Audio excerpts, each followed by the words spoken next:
This is the plaintiff, Darby McCloskey. He says he's an architect, and he was hired by the defendant to design a gate and wall for his property.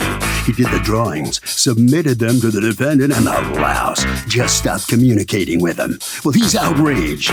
He refuses to be ignored, and he's suing the defendant today for the $3,876.80 he's owed for all his work. This is the defendant, Stephen Kenneth Landers. He says he hired the plaintiff to design a simple wall for his property, but the guy kept trying to upsell him by providing drawings with all of these elaborate things. He wanted him to add on a carport, lighting, and some landscaping, and kept telling him, just a simple wall, please. Well, he's not going to pay the plaintiff extra for this wasted work. He paid him in full already, and this case is closed. He's accused of stiffing an architect. All parties, please raise your right hands. Welcome back to the People's Court. Next case of the docket. The plaintiff is an architect whom was hired by the defendant, says the defendant stiffed him. But the defendant says the guy was trying to gouge him, pressure him to do add-ons. It's the case of Blueprint for Disaster. Thank you, Douglas. You're welcome in. Darby McCloskey. Here. You're suing your client, Stephen Kenneth Landers, for $3,876.80 that you say he owes you in architecture fees. How did you first get employed by him? I have a Craigslist ad that's all over South Carolina, Georgia, Florida. Where are you located? I'm located on a little island called St. Simon's Island in Georgia, just north of Jacksonville, probably 70 miles or so. Okay, so you find him on an ad in Craigslist? That's correct. And you wanted to have what constructed? I needed a wall out in front of my property. I'm having a lot of robberies, so all my neighbors have walls. I figured that would stem the robberies. Okay, like a wall and a gate That's that would correct. open to That's allow correct. you in? All right, so is there anything in writing a contract between you two about the scope of the work? There has been several emails discussing the fee as far as an hourly. My business is set up hourly. I don't think there's any dispute that it's $60 an hour, right? No dispute. No dispute about that. Right. But what about, the scope of the work? Like, I want X and, and that's all I want, because that's his defense around here. So is there anything saying I'm gonna do drawings for X and you're gonna pay me Y? Is there anything that finally got? As an architect and somewhat of an artist, it's always open-ended. No, it's not. I hire you to do something. All I'm asking is, what's the something? That's it. It's open-ended. Apparently, you hired him at $60 an hour. I've done that. I've hired somebody at, coincidentally, $60 an hour.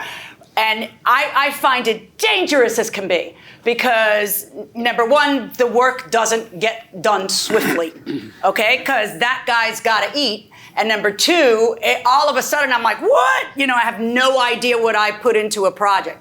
There are people that work that way, and that's that, and you know it. Attorneys work that way, and then you have so little control. Sometimes people who do that say to the other side, we need to cap it at X. So I have did you do that or no? I told them I didn't want to break the bank doing it. And so that should be enough. Well, what does a break the bank mean? He doesn't care. He goes to your house.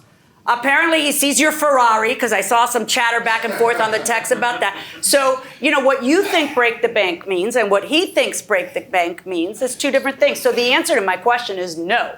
You did not put a cap on him. So he works and he does a bunch of things. One of the things that he does is he creates some drawings for things that are well beyond a gate. For example, you created drawings that were for what? How the house could be in incorporation of the gate and the fence, and could have a nice drive. It could have a portico. It could have an additional garage. Did he ask you for any of that, though? Well, it's part of. Did he ask you for any? I have simple questions. Did he ask you for any of that? Did he specifically ask? No. Now, what part of his bill do you think is overage? If you look at his bill that he sent me, there's 40 hours of draftsman expenses, $1,400. I don't think I should be responsible for that, because that's just him surfing the internet, looking for gates and parts and stuff I didn't ask him for. Well, but let me ask you this. When you say I shouldn't be responsible for his time surfing the internet, in your agreement with him, did you specify that you wouldn't pay for time for him surfing the internet? Because that's the problem when you tell somebody, I'll pay you $60 an hour. Go at it. Okay. Have at it and let me know what I owe you. Right. Okay. You know? I didn't ask him to find those parts. I didn't want him to find those parts. I had those parts all lined up already. Do you have, let me make sure I'm looking at the same bill you are. What,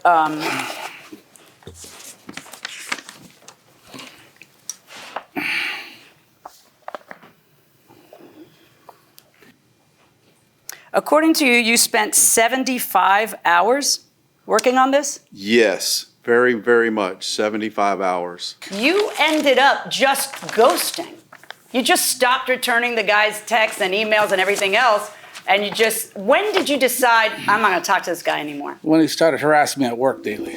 Welcome back to the People's Court. Harvey Levin here. Does this defendant have to pay for the additional work that wasn't really specifically asked for? I don't think he should have to pay for it because he didn't specifically ask for it, and he went above and beyond, which is nice, but he may not have wanted that. Fair enough. What do you say?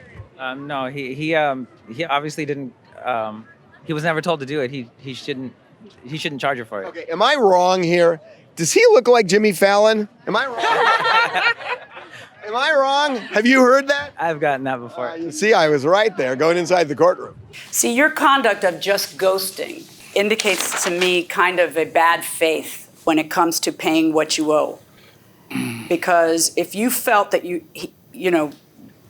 we need to work this out, and then all of a sudden you ghost, then you're hoping it's in your best interest and that it'll just go away. And so tell me, you say, well, that's not what I wanted. That's not going to get you out of paying something. You agreed to pay the guy $60 an hour. If you think you're walking out of here without paying another penny, you're out of your mind. I'm more than happy. Because that's the contract you entered into. I didn't enter into that contract. You entered into it. Okay. So when you say you're more than willing to, what? I'd be more than happy to pay him his architectural fees. I don't think I should pay the draftsman fees. What was included in the, hello?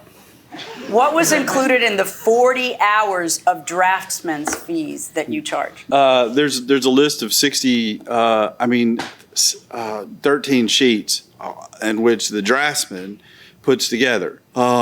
The architectural part of designing is not always the actual work to create the paperwork. So the draftsman, typically in an architectural office, creates the stuff that is on the easel. And I control the design of it and then interject as needed. You interject with yourself? No, I have a draftsman. Okay. Except for that you served as a draftsman, didn't you? Because yes, you said, I don't always bill the owner $60 an hour because, I can just pick a figure out of the sky, can't I? Well, it's kind of what you guys did. Why am I breaking my back? Seriously. I agree. I'm with you. It's exactly what you guys did. I don't know. You figure it out. I don't know. We'll see how it goes. Yeah, I've got a draftsman now, but I argued with myself because I was a draftsman on this one. I know that because I read the emails. So now how do you justify the $660 for driving costs from Georgia to Florida? To file for the court case, which is why we're all here. I'm not going to make him pay for you filing a lawsuit against him. That's the entire $660?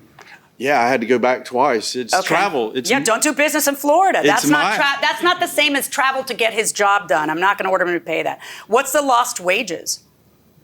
To travel. You mean to come to the People's Court? Yeah, absolutely. I could be working on a whole nother project right now. Could you? Yeah, I got plenty of them. I'm not going to order him to pay that. What we're left with is me trying to figure out a fair discount for the things that you claim were not what you wanted. Because I do have a sense that what happened here is basically you decided to just, forget this. And there's a cost for that because you had a guy working. He was working diligently, and he did a bunch of work for you at this ridiculous agreement that you had, which was completely open-ended. If you knew that all you wanted was a gate, then why have it at $60 an hour? We should know what it's going to cost beforehand. I am going to discount the amount for stuff that you and I both feel maybe was bloated.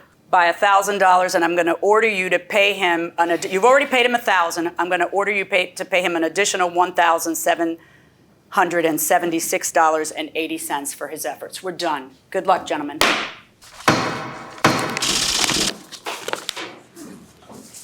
Well, Mr. Landers, you said you had paid in full and you weren't going to pay any more, but the judge says that's not right.